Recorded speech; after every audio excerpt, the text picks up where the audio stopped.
আমাদের যুব ক্রীড়া মন্ত্রণালয়ের সচিব সহ আমাদের সিনিয়র ঊর্ধ্বতন কর্মকর্তা সহ আমরা ক্রিকেট বোর্ডের নেতৃবৃন্দ সহ সকলের সাথে বসছি এবং তারা টোটাল বিষয়টা আমাদেরকে জানিয়েছেন এবং আমরা আশা করি যে আমাদের 2027-এ আমাদের এশিয়া কাপ রয়েছে এবং 2031-এ আমাদের বিশ্বকাপ ক্রিকেট রয়েছে, যেখানে কো হোস্ট হিসেবে আমাদের কাজ করার আমাদের সুযোগ রয়েছে।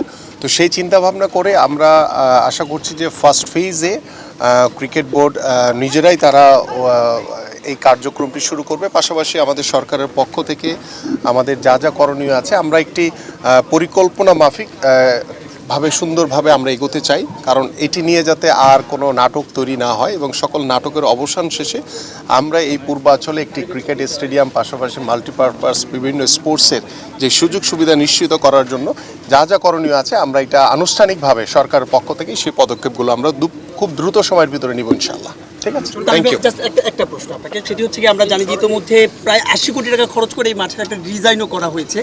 আপনারা কি আসলে সেই ডিজাইনে কোনো পরিবর্তন আনবেন নাকি নতুন করে সব কিছু হবে? না, আমার কাছে মনে হয় যে আপনার কাছে যে ফিগারটা আপনি বলেছেন ওটা সঠিক না। সেকেন্ডলি আজকে মাননীয় মন্ত্রী এসেছেন, আমরা আজকে পুরো ডিজাইনটা তাকে শো করেছি, প্রেজেন্ট করেছি। এখানে কিছু কিছু চেঞ্জেস নেসেসারি, চেঞ্জ করব জাস্ট চেঞ্জ করার জন্য না, কিছু কিছু ডিজাইন চেঞ্জ করাটা নেসেসারি। প্লাস এটা অনেক বড় একটা প্রপার্টি, এখানে আমাদের চেষ্টা থাকবে যে হ্যাঁ এটা ক্রিকেটের জন্য ঠিক, বাট ক্রিকেটের সাথে সাথে যেটা মাননীয় মন্ত্রী বললেন যে কিছু কিছু স্পোর্টসকে আমরা যদি অ্যাটাচ করে নিতে পারি তাহলে এটা আমাদের স্পোর্টসের জন্য ভালো হবে, ইন জেনারেল স্পোর্টসের জন্য ভালো হবে। ক্রিকেট বোর্ডের অবস্থান হয়তোবা অন্য অনেক বোর্ডের চেয়ে ভালো ফাইন্যান্সিয়ালি, যেটা আমাদেরও responsibility to look after the other sports.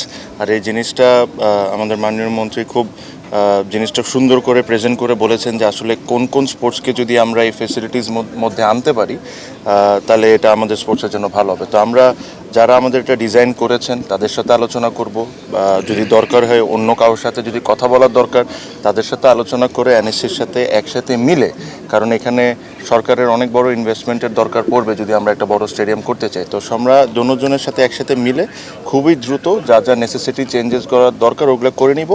আর সবচেয়ে ইম্পর্টেন্ট যে জিনিস হলো কাজটা শুরু হওয়াটা ইম্পর্টেন্ট। আমরা আপাতত সবাই কথা বলছি, আগেও কথা বলেছি, বাট সামহাও আমরা কাজ শুরু করতে পারছি না।